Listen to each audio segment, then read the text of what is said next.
سو confidence پہ میں آپ کو انشاءاللہ بتاتا ہوں. دیکھیں جو ویسٹ کا کانفیڈنس کا ماڈل ہے نا وہ سیلف ریلائنس پر مبنی ہے. Self Reliance, self motivation, self Reliance کہ تم خود, تم بلاؤ, تم جائنٹ ہو, تم یہ کر جاؤ گے, تم وہ کر جاؤ گے. موٹیویشنل اسپیکر جو ہے آپ نے ان کی باتیں سنی ہے نا کہ تم اگر چاہو تو یہ کر جاؤ گے, تم اگر چاہو تو وہ کر جاؤ گے.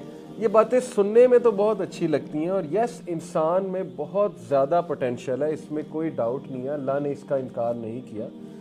اللہ تعالیٰ نے انسان کی بہت تعریف کی ہے قرآن میں کہ انسان ڈیرنگ ہے, انسان جو ہے وہ بہت زیادہ ٹوائل اور سٹرگل میں نے پیدا کیا, اس میں کوالٹیز بہت زیادہ ہیں. لیکن اس کا ریپرکشن میں آپ کو بتاتا ہوں سیلف ریلائنس کانفیڈنس کا. دیکھیں اس کا پہلا ریپرکشن ہے کہ یو آر فارگیٹفل آف اللہ, کہ آپ پھر اللہ سے کوئی تعلق نہیں ہے. جب آپ سیلف ریلائنٹ ہو جاتے ہیں نا پھر دعا نہیں آپ کرتے, دعا کا کانسیپٹ کوئی نہیں ہے.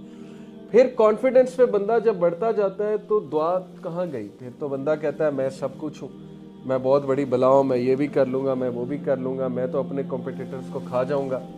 بھائی میری لائف ہے, میں جیسے مرضی گزاروں, جو مجھے اچھا لگتا ہے میں کروں گا, اور اس پہ میں کانفیڈنٹ ہوں.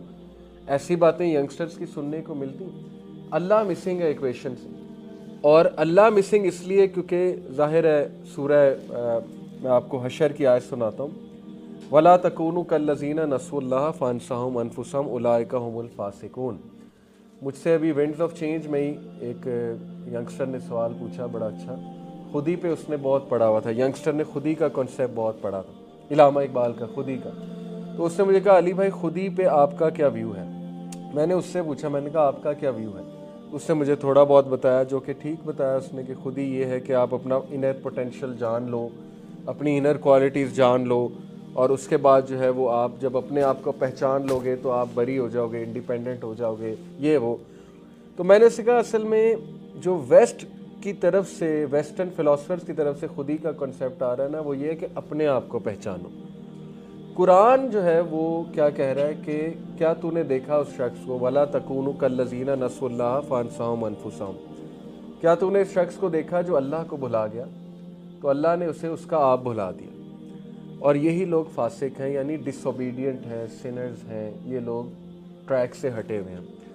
قرآن کا کانسیپٹ یہ ہے کہ اللہ کو پہچان تو اپنے آپ کو پہچان جائے گا. یہ قرآنک کانسیپٹ ہے بیسیکلی. جتنا اللہ کو پہچانتے جاؤ گے اتنا تمہاری خودی, تمہارا کانفیڈنس, تمہارا سیلف اسٹیم بڑھتا جائے گا, بڑھتا جائے گا. اللہ کا تعارف, اللہ کی معرفت, اور وہ اللہ کے 99 نام تو ہیں ہی قرآن مجید سے جو ثابت ہوئے. حدیث میں بھی آتا ہے جو ان 99 ناموں کو یاد کرے گا جنت میں انشاءاللہ جائے گا. تو اللہ کے ناموں کو جتنا آپ پڑھتے جائیں گے, ان کے میننگز کو آپ سمجھتے جائیں گے, آپ خودی کے کانسیپٹ پہ جاتے جائیں گے, اور آپ میں سیلف ریلائنس کانفیڈنس کی جگہ توکل بیسڈ کانفیڈنس آتا جائے گا. یہ بہت امپورٹنٹ ہے. ایک ہے سیلف ریلائنس کانفیڈنس کہ اپنے اوپر ریلائی کرنا, ایک ہے کہ توکل کے اوپر ریلائی کرنا, اللہ پہ ریلائی کرنا. یہ بہت زبردست کانسیپٹ ہے کانفیڈنس کا, کیونکہ پہلے والے میں اگر آپ گر گئے, آپ کو کوئی فیلئر آ گیا تو آپ کا کانفیڈنس یوں شیٹر ہوگا. دوسرے والے میں اگر کبھی آپ گر جاتے ہیں تو آپ اپنے آپ کو سنبھال لیں گے, کیا کہہ کے کہ اس میں اللہ کی مرضی, میں نے تو اللہ پہ توکل کیا تھا, میں نے تو استخارہ کیا تھا, اللہ تعالیٰ کی کوئی بہتری ہوگی اس میں نے اللہ سے مشورہ کیا تھا, میں نے اللہ سبحانہ و تعالیٰ کی گائیڈ لائن فالو کی تھی. دوسرے والے میں آپ اپنے آپ کو سنبھال لیں گے, پہلے والے میں آپ ٹوٹلی گر جائیں گے, پہلے والے میں آپ ٹوٹلی کولیپس ہو جائیں گے. تو پوائنٹ از کہ نمبر 1, اگر آپ کانفیڈنس گین کرنا چاہتے ہیں لائف میں, یہ میرا اپنا تجربہ ہے, اللہ کو جانیں سورہ حشر کی نظر میں, اللہ کو پہچانیں, اللہ کی بات جہاں ہو رہی ہے جن محفلوں میں وہاں پر بیٹھا کریں, اور خود سے ایسی آیات تلاش کریں کہ ہو از اللہ, ریسرچ کریں بیٹھ کے. میرے پاس ایک ینگسٹر آیا آپ کی عمر کا, کمپیوٹر انجینئر تھا. اس نے مجھے کہا کہ میں یہ جو سافٹ ویئر ہیں قرآن سے ریلیٹڈ کافی سافٹ ویئر وہ ہیں, ایپس ہیں. اس نے کہا کہ ایک ایپ ہے اس میں بک مارک بھی ہو جاتی ہیں آیات. تو میں نے کہا ہاں ایسی بہت سے ہیں ایپس. اس نے کہا آپ مجھے کوئی ٹاپک بتائیں اس پر میں نے آیات بک مارک کی ہوئی ہیں. یعنی اس کی ریسرچ کا لیول آپ دیکھیں ینگسٹر کا, اور اس کا شوق دیکھیں, ذوق دیکھیں قرآن کے لیے. میں نے کہا اچھا چلو ہوپ کا میں نے سکھا. اس نے ہوپ پر مجھے 4-5 آیات فوراً سے نکال کر پڑھا دی.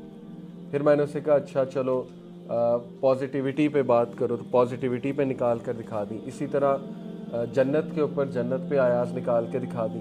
تو مائی پوائنٹ اس کہ دیکھیں وہ ینگسٹر یونیورسٹی اسٹوڈنٹ ہے, بلکہ یونیورسٹی سے گریجویٹ کر گیا, جاب ہولڈر ہے, ریسرچ کر رہا ہے, پڑھ رہا ہے, اور جنرل میننگز تو ہر بندہ قرآن سے ایکسٹریکٹ کر سکتا ہے. باقی یہ کہ جو فقہی باتیں ہیں اور ٹیکنیکل پوائنٹس ہیں اس کے لیے ایک استاد کا انتخاب کر لیا جائے اور اس سے سمجھا جائے کہ قرآن اصول تفسیر سمجھا جائے اس سے. لیکن یہ کہ جنرل باتیں جو ترغیب دلانے والی ہیں وہ تو ہر بندہ پڑھ سکتا ہے قرآن مجید سے, اس کے لیے تو کوئی خاص ٹیکنیکلٹیز نہیں چاہیے. تو پوائنٹ از کہ جتنا آپ اللہ پہ ریسرچ کریں گے آپ کی پرسنالٹی اسٹرانگ ہوتی جائے گی اور آپ کا کانفیڈنس کا لیول بڑھتا جائے گا. جتنا آپ لوگوں پہ ریلائی کریں گے نا آپ ویک ہوتے جائیں گے. یہ بات یاد رکھیں. اگر آپ کے ذہن میں یہ پوائنٹ آ گیا نا, ابن تیمیہ نے ایک کتاب لکھی ہے ریلیف فرام ڈسٹریس, kalamullah.com پر کتاب ہے. وہ کتاب صرف اس آیت کی تفسیر ہے, لا الہ الا انت سبحانک انی کنت من الظالمین. آپ لوگ پڑھیں گے آپ کہیں گے اتنی سخت باتیں, انہوں نے اتنی سخت باتیں کی ہیں.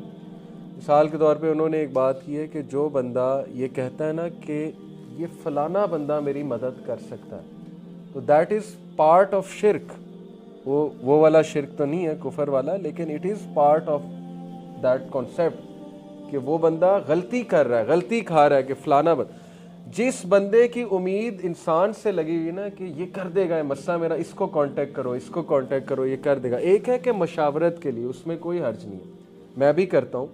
ایسا نہیں ہے کہ میں کسی سے کانٹیکٹ نہیں کرتا, میرے بھی ٹیچرز ہیں, میں بھی ان سے مشورہ کرتا ہوں. ایک ہے کہ اس سے امید لگا لینا کہ یہی حل کرے گا اور یہ کر سکتا ہے. یہ خطرناک کانسیپٹ ہے اور یہ مومن کو, مسلمان کو زیب نہیں دیتا. اس میں میں آپ کو ایک حدیث سناتا ہوں. دیکھیں ابو بکر صدیق کے حوالے سے.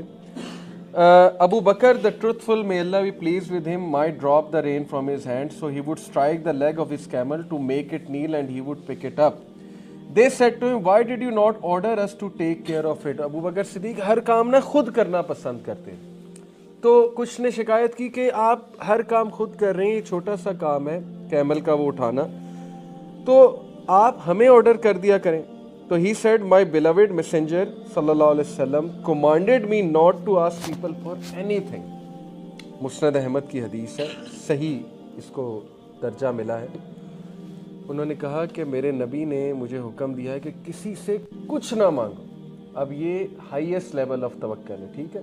میں یہ نہیں کہہ رہا کہ کسی سے کوئی مدد ہم نہیں مانگ سکتے, بالکل مانگ سکتے ہیں. اور جب ظاہر انسان ایک بے بسی کا لیول آ جائے تو مدد چاہیے بھی ہوتی ہے, لیکن یہ لیول آپ صحابہ کا چیک کریں کہ وہ کہہ رہے ہیں کہ نہیں میں نے کسی سے کوئی کام نہیں کرانا ہے, میں نے کوئی بھی مدد مانگنی, میں نے اللہ سے مانگی, اور پھر اللہ ایسے لوگوں کے لیے کافی ہو جاتا ہے.